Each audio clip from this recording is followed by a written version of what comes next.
Lil Durk has to sit in federal jail for 10 more months before his case even goes to trial. According to his court records, it was updated that initially Durk was supposed to start trial January 7th of 2025, but Durk's lawyers need a lot more time to go over all of the evidence in which the feds are saying that they're charging him for. On November 14th of 2024, the defendant Banks, the court set a trial date of January 7th of 2025. All the defendants are detained pending trial. The parties estimate that trial in this matter will last approximately 14 days. All defendants are joined for trial and a severance has not been granted.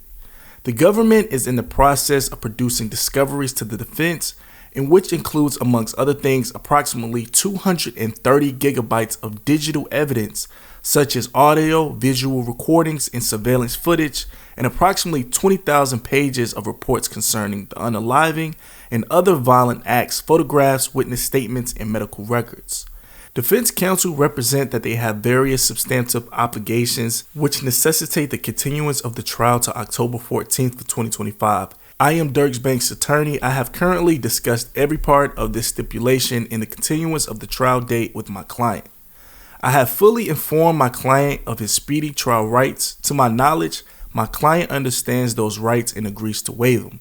I believe my client's decision to give up the right to be brought to trial earlier than October 14th of 2025 is an informed and a voluntary one.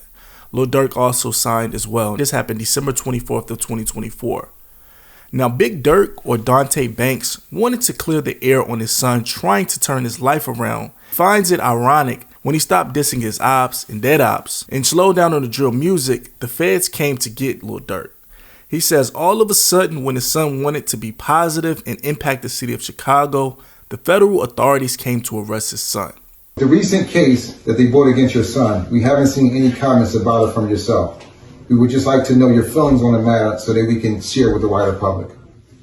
Alhamdulillah, we first like to thank everyone for their support, their love, the encouraging words that they gave us as a family. We thank the fans and everyone who stood by us.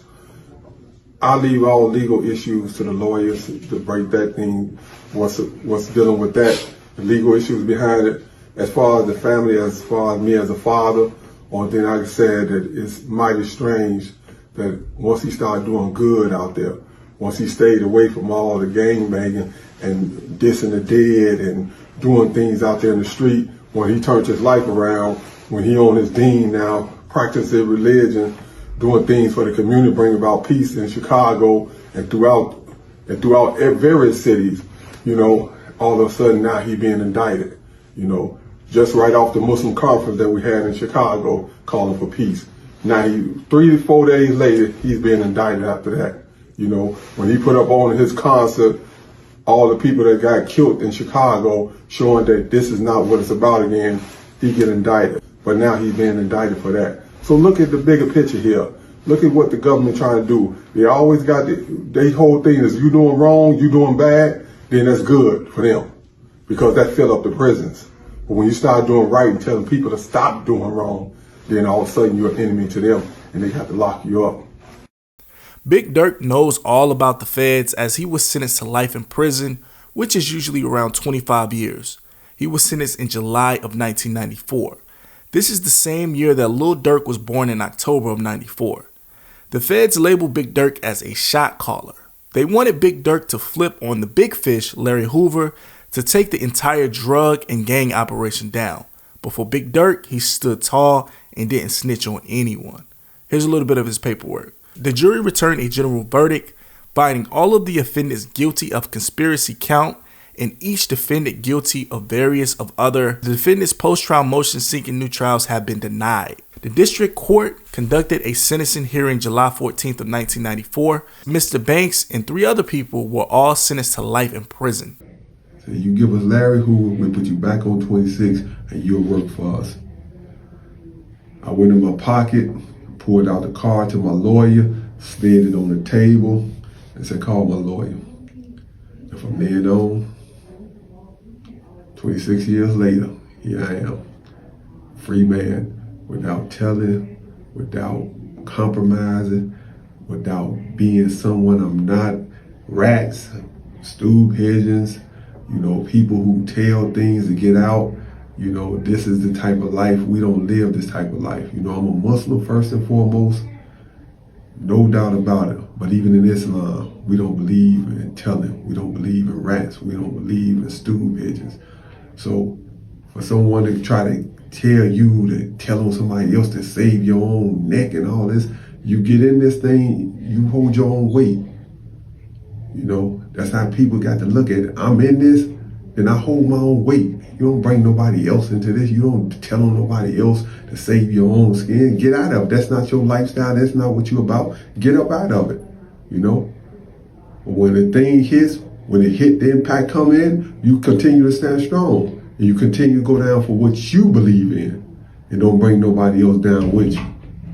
You know, I like the little, I think it's Jeezy.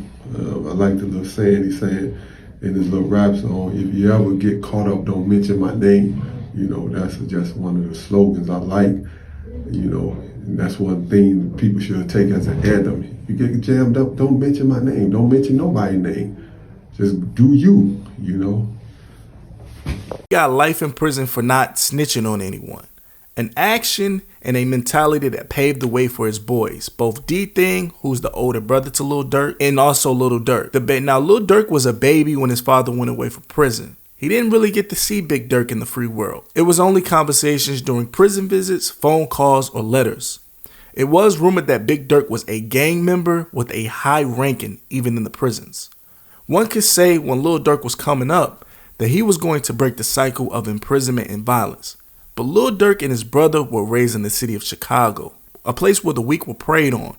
Without the outlets of positivity, the brothers followed the path of least resistance, which was the street life. Big Durk was released July of 2019 after serving 25 years. Back just in time to witness his son Lil Durk take over the music industry. Fortunately, that would be short-lived. Only 23 months after being free, the family would lose a key piece to the organization. His older son D-Thing, the older brother to Lil Durk.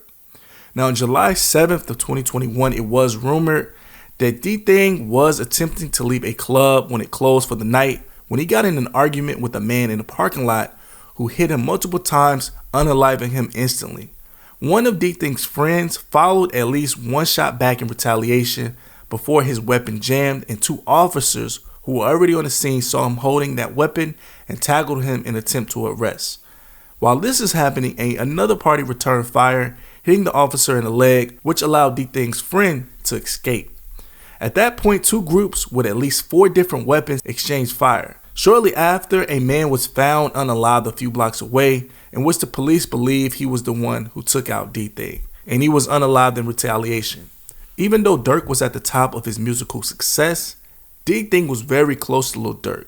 But at least me, around that time, I thought Durk was going to go exile and just continue to make good music and build on the legacy by positivity and set an example for the youth. But in Chicago, it's a little different. D-Thing lost his life in the streets, and Lil Durk took that street route according to the feds.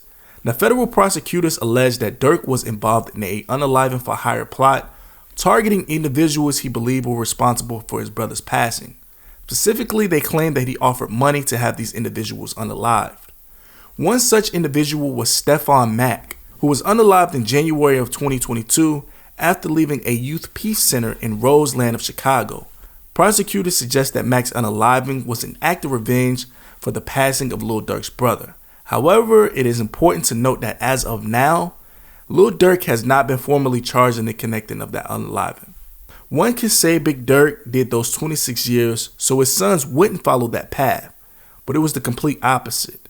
His older son was gone from the world at 32 years old, while the younger one was fighting for his life in that same system that he once tried to fight against. When it's all said and done, who is it to blame? Is it the father Durk, or was it an environment which these two kids were raised in? One thing's for sure, I know it's not worth it.